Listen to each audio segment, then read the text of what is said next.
The London air hung heavy with the promise of autumn, leaves just beginning to blush with gold and crimson. Mr. John, a retired scientist with a shock of silver hair that mirrored his inquisitive, bright eyes, strolled hand in hand with his wife, Mary, through the bustling streets. Mary, a former literature teacher, possessed an elegance that transcended her years. Her blonde hair, streaked with silver, framed a face that held the warmth of 1,000 well-loved stories. They were on their way to the prestigious Art Haven Gallery, a haven of contemporary art nestled in the heart of Mayfair. Their mission was a delightful one, to find a housewarming gift for David, the grandson of a dear departed friend. David, a talented young architect, was finally settling into his own apartment, and John and Mary wanted to gift him something that would truly resonate, a piece of art that would speak to his soul. The gallery, a gleaming expanse of glass and polished concrete, hummed with a quiet energy. Paintings, bold and vibrant, lined the walls, each one a universe of color and emotion. Emily, a sales associate with a carefully cultivated air of sophistication, glided towards them. Her sleek black dress and perfectly coiffed auburn hair were as polished as the gallery's floor. Her smile, however, felt a little too practiced, a little too cool. "Good afternoon," she said, her voice smooth and modulated. "Are you looking for anything in particular?" Mr. John, his voice a gentle rumble, replied, "We're looking for a housewarming gift for a young man, an architect. Something meaningful." Emily's eyes, sharp and assessing, flickered over their attire. Mr. John wore a comfortable tweed jacket and corduroy trousers. Mary a simple but elegant cashmere sweater and skirt. Their clothes spoke of understated comfort, not extravagant wealth.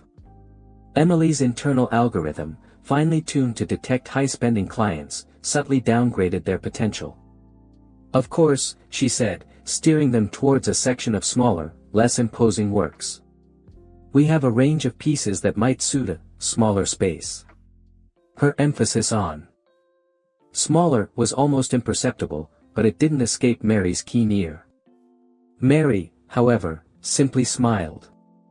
"We're open to suggestions," she said, her voice warm and inviting. "We trust your expertise." Emily, slightly thrown by their lack of defensiveness, proceeded to show them a series of landscapes and abstract pieces. She rattled off the names of the artists, their supposed influences, and the prices, all with a practiced detachment.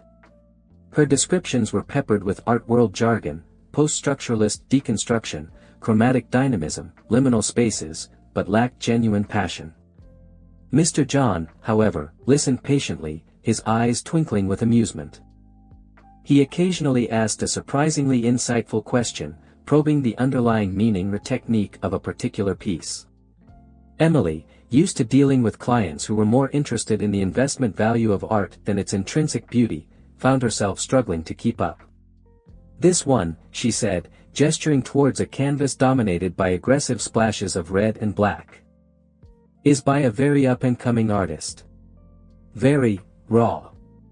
Very emotional." Mr. John tilted his head, his gaze unwavering. "Emotional, yes. But does it speak of joy? Of hope? Of the enduring beauty of the world? I'm not sure it's quite right for a young man starting a new chapter in his life." Emily felt a flicker of annoyance. These two were clearly not going to be easy. They weren't responding to her usual sales tactics. They weren't impressed by names or prices. They were looking for something more. Meanwhile, two impeccably dressed men entered the gallery. James, a renowned art collector, and Charles, a prominent financier, were regulars at Art Haven. Emily's demeanor instantly transformed. Her smile became genuinely radiant, her body language exuding deference. "Mr. James." "Mr. Charles," she gushed, abandoning Mr. John and Mary without a backward glance. "So lovely to see you again. We have a new collection by Damien Hirst that I think you'll find particularly interesting." She led them away, her voice now laced with genuine enthusiasm. Mr. John and Mary exchanged a knowing glance. They were accustomed to being underestimated. It had happened throughout their lives, a quiet prejudice against their unassuming appearances. They continued to browse, undisturbed. Mr. John paused before a delicate watercolor of a windswept coastal scene. The artist, Olivia, was unknown to him, but the painting resonated with a quiet power. He saw in it the vastness of the sky, the relentless energy of the sea, the enduring strength of the cliffs. As they admired the painting, they heard a hurried whisper. James, his face pale, was practically dragging Charles towards the exit. "We have to go," James hissed.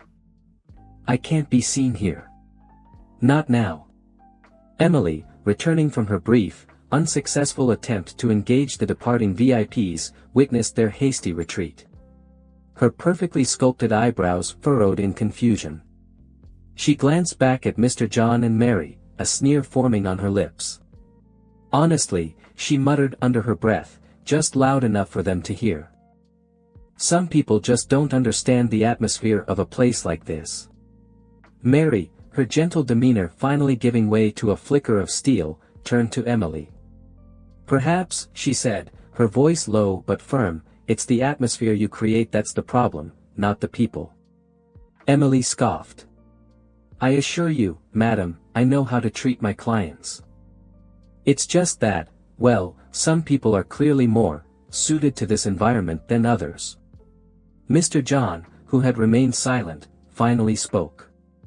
His voice was calm, but it held a quiet authority that made Emily suddenly feel uneasy. "We would like to speak to the manager, please." Emily's carefully constructed composure began to crack. "The manager? What for?" "I can handle any concerns you might have."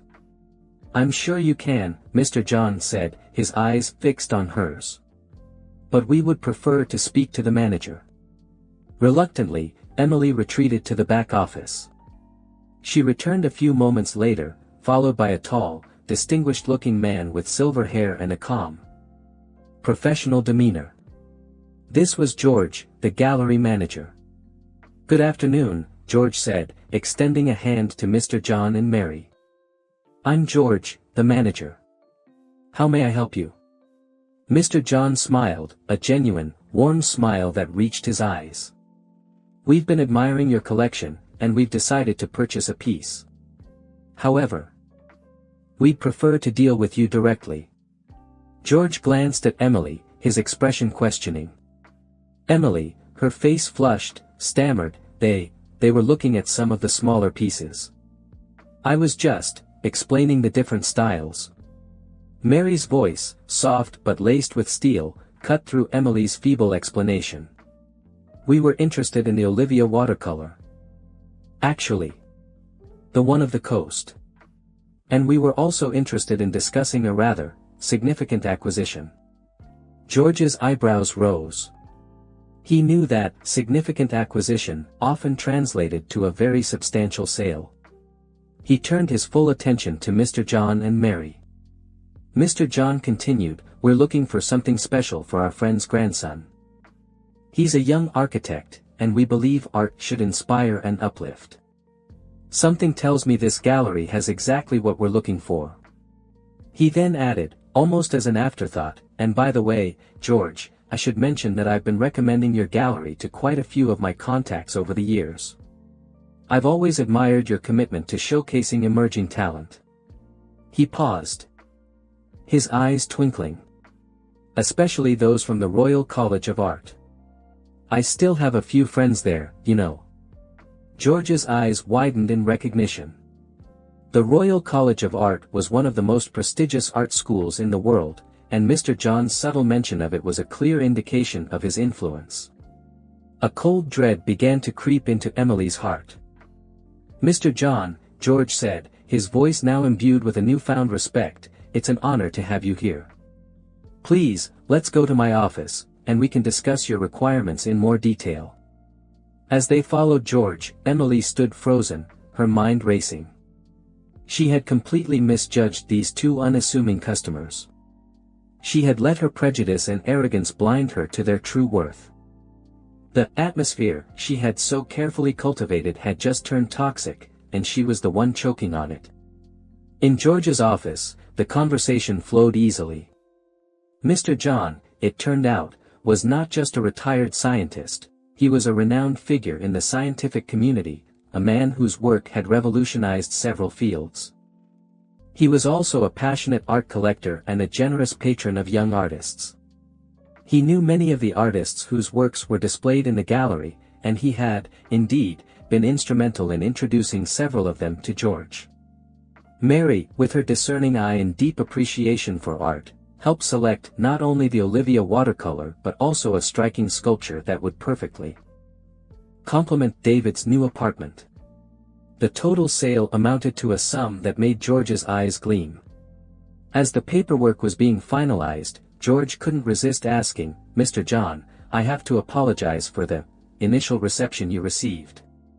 Our sales associate, Emily, is usually very professional."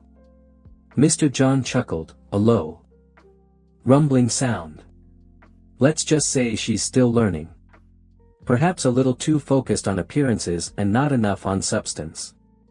Mary added, her voice gentle but firm, "It's a common mistake, especially in this world. People often forget that true value lies not in what you wear or how much you spend, but in who you are." George nodded, his expression contrite. "I understand completely. I assure you, this will be addressed." And it was. After Mr. John and Mary left, George called Emily into his office. The conversation was brief and to the point. Emily, her face pale and her eyes filled with tears, tried to defend herself, but George was unyielding. Her prejudice and unprofessional behavior had cost the gallery a valuable client and, more importantly, had damaged its reputation. She was dismissed. Emily left the gallery, the London air suddenly feeling much colder. The polished facade of Art Haven, which had once seemed so glamorous, now felt like a cold, unforgiving mirror reflecting her own failings. She had judged a book by its cover, and she had paid the price. As she walked aimlessly through the streets, the vibrant colors of the city seemed to mock her. The window displays of designer boutiques, the sleek cars gliding past, the confident strides of well-dressed people, all of it reminded her of the world she had so desperately wanted to be a part of. A world she had now been cast out from. She found herself sitting on a bench in a small park, the autumn leaves swirling around her feet. The gentle rustling sound, usually so soothing, now seemed to whisper accusations. She replayed the events of the day in her mind, each memory a fresh stab of regret. The way she had dismissed Mr. John and Mary, her condescending tone, her blatant favoritism towards the wealthier clients, it all came back to haunt her. "How could I have been so blind?" she muttered to herself, her voice choked with emotion. But even in her despair, a stubborn part of her clung to her old beliefs. "It's not entirely my fault," she thought. "They looked like they couldn't afford anything. How was I supposed to know?" This internal justification, however, offered little comfort. She knew, deep down, that she had been wrong. She had prioritized appearances over genuine human connection, and she had let her own insecurities and prejudices dictate her behavior. The days that followed were a blur of job applications and rejections. Emily's confidence, once so unshakable, had been shattered. Her carefully constructed image of herself, the sophisticated, successful art dealer, had crumbled, leaving her feeling lost and vulnerable. She couldn't bring herself to tell her family what had happened. The shame was too great. She had always been the successful one, the one who had made it in the glamorous world of London's art scene. Now, she was just another unemployed graduate, struggling to make ends meet. One afternoon, while wandering through a less affluent part of the city, she stumbled upon a small, independent art gallery. It was nothing like Art Haven. The walls were crammed with paintings, the lighting was dim, and the air smelled of paint and turpentine. But there was a vibrancy to the place, a raw energy that drew her in. She hesitated at the entrance, a mixture of curiosity and trepidation swirling within her. She almost turned away. But something, a sense of desperation, perhaps, or a flicker of hope, compelled her to step inside. The gallery was run by a woman with kind eyes and paint-splattered overalls. She greeted Emily with a warm smile, her gaze open and welcoming.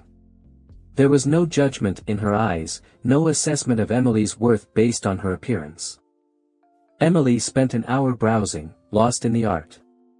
She saw landscapes that captured the raw beauty of nature, portraits that revealed the depths of human emotion, abstract pieces that challenged her perceptions. There were no famous names here, no exorbitant price tags. But the art felt real, authentic, created with passion and purpose. As she was leaving, she noticed a small watercolor tucked away in a corner. It was a simple scene, a windswept coastal landscape, bathed in the golden light of a setting sun. It was strikingly similar to the Olivia painting that Mr. John and Mary had purchased. A wave of emotion washed over Emily. She remembered the way Mr. John had looked at that painting, the quiet appreciation in his eyes. She remembered Mary's gentle rebuke, her words about the true value of things. For the first time, Emily felt a genuine connection to the art, a connection that went beyond its monetary value or the status of the artist. She saw in it a reflection of her own journey. A reminder of the beauty and resilience of the human spirit. She approached the gallery owner and asked about the watercolor. "It's by a young artist named Olivia," the owner said. "She's incredibly talented. She has a real gift for capturing the essence of a place." Emily's heart skipped a beat. Could it be the same Olivia? "Is she, by any chance, friends with an architect named David?" she asked, her voice trembling slightly. The owner smiled. "Yes, she is. They're very close. David is a big supporter of her work." Emily felt a lump forming in her throat. It was a small world, after all. And in that small world, she had made a very big mistake. She took a deep breath. I used to work at Art Haven," she said, the words tumbling out before she could stop them. I met Olivia's grandparents there. Mr. and Mrs. John." The gallery owner's eyes widened in surprise. "Mr. and Mrs. John. They're wonderful people. They've been incredibly supportive of Olivia." Emily felt a fresh wave of shame wash over her. She had been so quick to judge, so quick to dismiss, and she had been so wrong. I didn't treat them very well," she confessed, her voice barely a whisper. I was arrogant and prejudiced. I judged them based on their appearance, and I was completely wrong about them." The gallery owner listened patiently, her expression compassionate. "We all make mistakes, dear," she said gently. "The important thing is that you learn from them." Emily nodded, tears welling up in her eyes. "I have," she said. "I really have." She spent the next hour talking to the gallery owner, sharing her story, her regrets, and her newfound determination to change. The owner, in turn, shared her own experiences, her passion for art, and her belief in the power of second chances. As Emily left the gallery that evening, the London air felt different. It was still crisp and cool, but it no longer carried the weight of her shame and regret. It felt hopeful. She knew she had a long way to go. She needed to find a job, rebuild her reputation, and, most importantly, regain her self-respect. But for the first time since her dismissal, she felt a flicker of optimism. She decided to write a letter to Mr. and Mrs. John. It wouldn't be easy, but she knew she had to do it. She needed to apologize, not for the sake of getting her job back, but for the sake of her own conscience. The letter was heartfelt and honest. She admitted her mistakes, expressed her remorse, and thanked them for the lesson they had taught her. She didn't expect a reply, but she felt a sense of relief after she mailed it. A few weeks later, a small package arrived at her doorstep. Inside, she found a note and a small, beautifully framed print of the Olivia watercolor. The note was from Mr. John. It read, "Dear Emily, thank you for your letter. We appreciate your honesty and your willingness to learn from your mistakes. We all stumble in life, but it's how we get back up that truly matters. We believe in second chances, and we see a spark of genuine passion in you. Don't let it be extinguished by the superficialities of the world. Embrace your love for art, cultivate your empathy, and always remember that true value lies within. We wish you all the best in your future endeavors. Sincerely, John and Mary." Tears streamed down Emily's face as she read the note. It was a gesture of forgiveness, of kindness, that she hadn't expected.